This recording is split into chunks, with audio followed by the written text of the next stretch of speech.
Hi, I'm Ami from Ami's Art. I tried the new Canson Mi Teintes Velvet paper, which is supposed to be a good alternative to pastel matte paper. Just as pastel matte, it's a paper for pastels, but as pastel matte works so nicely with colored pencils, the question is if the Canson Mi Teintes Velvet would work also the same way with colored pencils. First of all, you can see it really has a deep dark black, which is just nice. And pastel matte definitely doesn't have such a deep dark black color. And you can also see it looks pretty grainy, just as pastel matte. But also it seems to be a little bit wobbly, and the surface is kind of, rubbery, I would say. But let's just do some tests. So I have a white polychromos on here, and I'm just adding a first layer with light pressure, and you can see it looks pretty similar to when working on pastel matte. Then I'm doing the same with a lot of pressure, and you can see the tooth of the paper gets covered immediately. Yeah, and so this is my blending stump, and I'm trying now the blending. It definitely works, but I would say blending is very different to pastel matte, so it blends only a bit, and you can't use your finger for blending your pigments.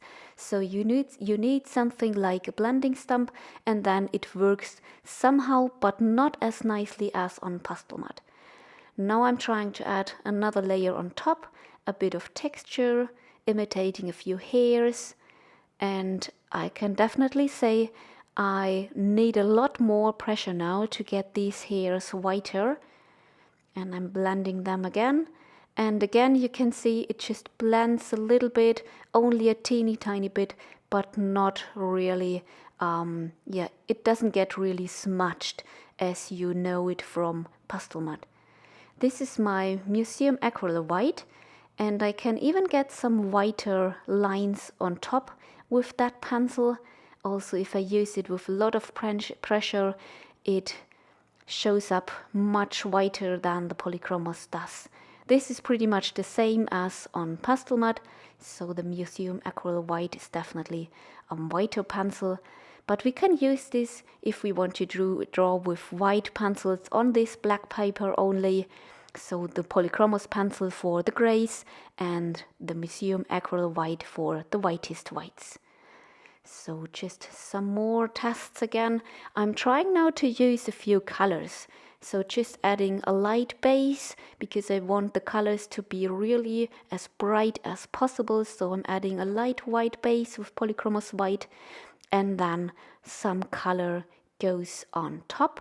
This is just a yellow polychromos pencil, it doesn't matter which one, and you can see it goes over the white, but it doesn't really appear very colorful. It's very, just a very light touch of color there.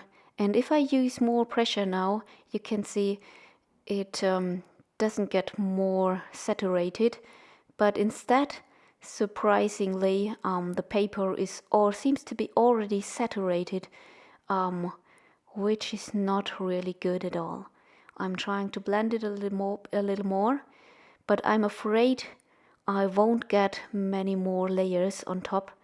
This is now a darker brown, and you can see, sorry for the quality of the video. It's a little bit difficult to record on black paper. It always reflects a lot, and the focus always changes. But here you can definitely see I'm using already a pressure, and I can't really get this color onto the paper. I'm trying now to layer a little bit of white on top, and with Museum Acrylic White this works somehow, but also not that good. The paper is already pretty saturated. Now trying a still darker pencil, pushing the darks, but it's really difficult. I am having really a hard time to do that. It doesn't really work.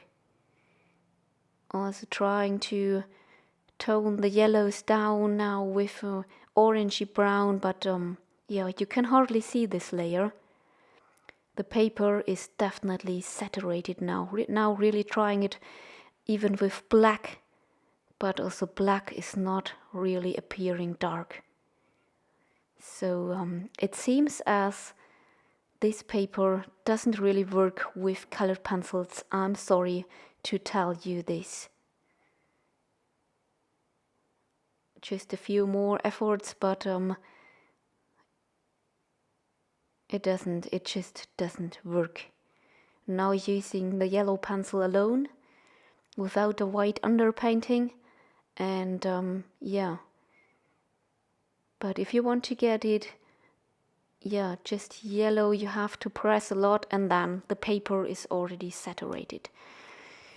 Now I'm doing some tests with pastels, just because I'm interested in seeing how it compares with pastels now, that paper. And I have some chalks here, and you can see you can definitely use pastels with it, but blending is still difficult. It only blends a little bit, so you need to work a little bit differently on this paper than on pastel. But I'm definitely not an expert with pastels, so please watch maybe Jason Morgan, who found out this paper for pastels, and check out his review. So just for fun, some more tests. I blended with my finger. Doesn't work that good. You can still see the strokes. But now I'm trying to layer some white on top, and it definitely works. It shows up. Now some more tests. First working, adding a dark layer with brown. And then I'm going to try to add a lighter layer on top to see if we can work as we are used to with pastels. So layering light onto dark. Just blended it a little bit and we can still see those strokes. It's really incredible. So now a lighter orange on top and then yellow. Blending a little bit, softening it. And we can still apply more layers, lighter layers on top. So with pastels, I think this paper will definitely work, although we need to change the technique a little bit.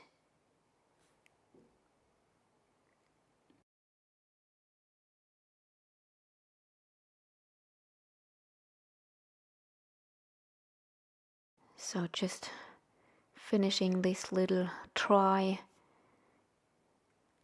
Yeah, you can definitely apply layers, layer after layer.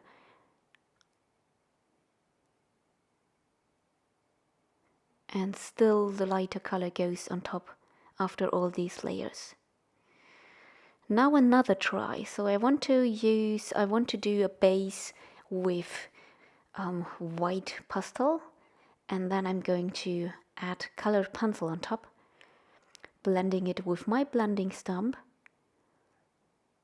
It works also, and then polychromos white on top. You can see I can add it on top, but it's not light enough, my polychromos pencil. So just doing the comparison now with a polychromos layer, base layer, and then museum aquarelle white. I can still add it on top and it's still a little bit lighter, so that definitely works. Also on top of my polychromos base, of course. Yeah, that works. And now another little try with pan pastels, as we are using them also sometimes when working with colored pencils, or you might combine them also on your work, colored pencils and pan pastels. So let's see, I'm applying a little bit of white and I'm trying to push it into the paper with my little sponge here, and that also works. Not as good as on pastel mat, I'd say, but it works. You need a little bit more patience maybe, but it works. I can get a smooth base. Yeah, and then I'm going over with colored pencils again. I'm trying it again with colors. So just a bit of yellow and brown, but you can see my walnut brown hardly shows off. Using now a bit of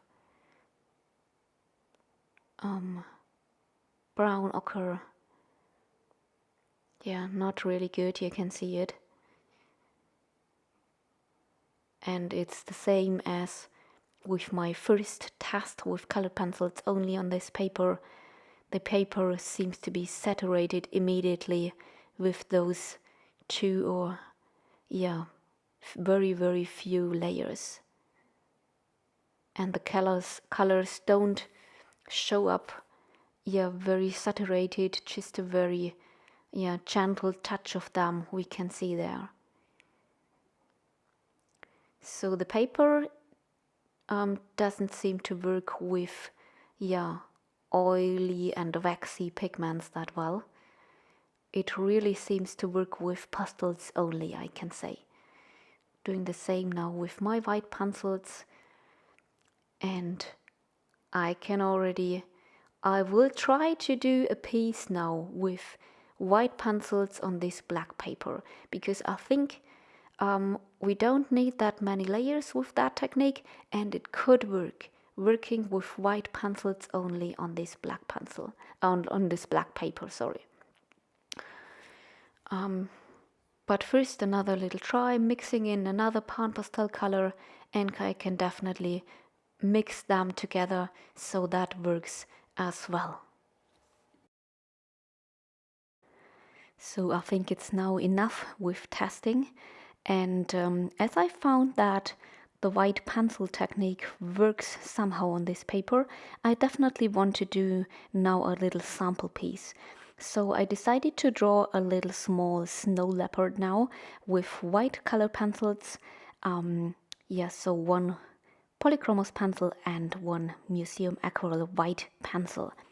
So, and I'm gonna show you a few bits how I worked on this paper. You can already see that it definitely works somehow. It turns out pretty nice. So I'm adding one first layer with polychromos white, and then even another layer on top to get the fur a little bit more dense, and then I'm blending it quickly with my blending stump, and then with more pressure, I already need a bit of pressure, I'm adding another layer on top, and so the fur gets denser and becomes, yeah, more lifelike and also more depth.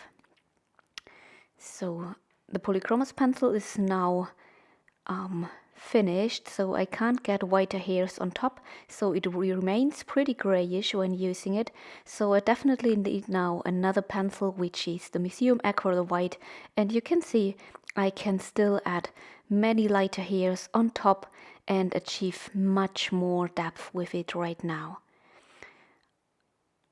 I also use a bit the Faber-Castell Polychromos in between again to blend several areas to soften out my transitions, and that's it.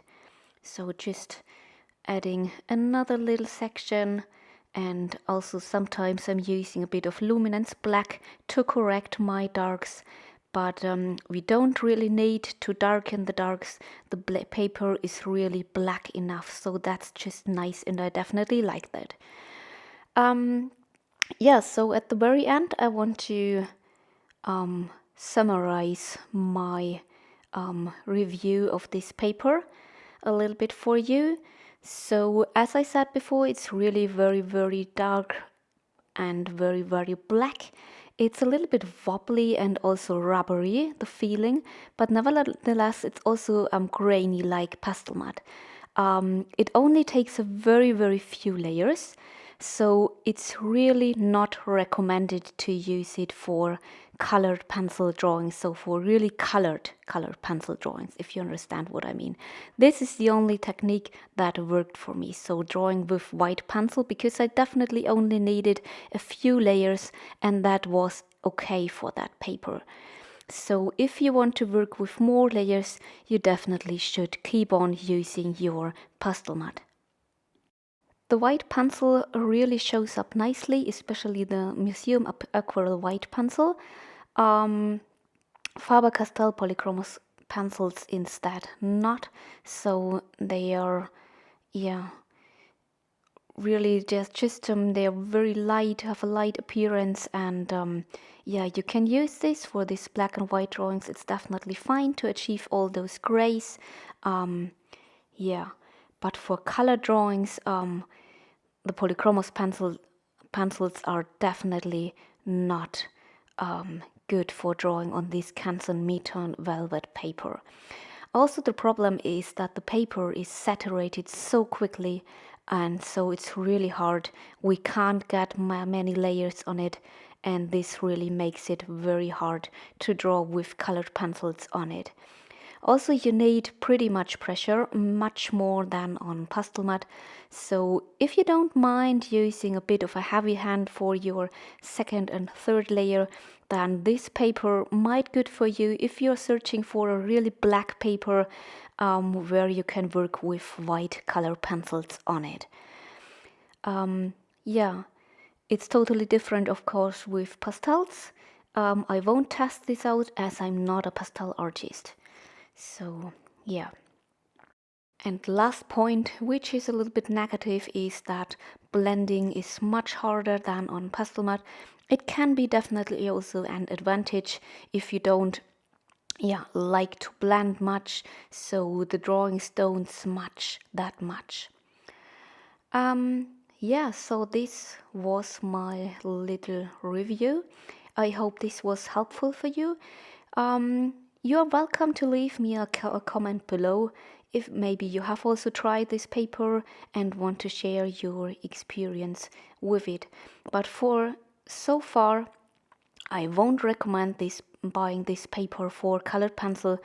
Only for this black and white technique it may be an option to pastel mat, especially because pastel mat doesn't have this very black color. But I think I would prefer my previous technique, so priming a sheet of pastel mat with acrylic or gouache and then just drawing with white pencils on it. But I have this pad now, and I think, yeah, I'm going to use it sometimes in between for smaller drawings in black and white. Yeah, so hope to see you maybe on my next videos. Who knows when they will be? You know, I'm a mommy of two, so my time is always very, very short, and yeah, I hardly get any videos done at the time, but yeah. Hope to see you nevertheless. Who knows? Bye bye.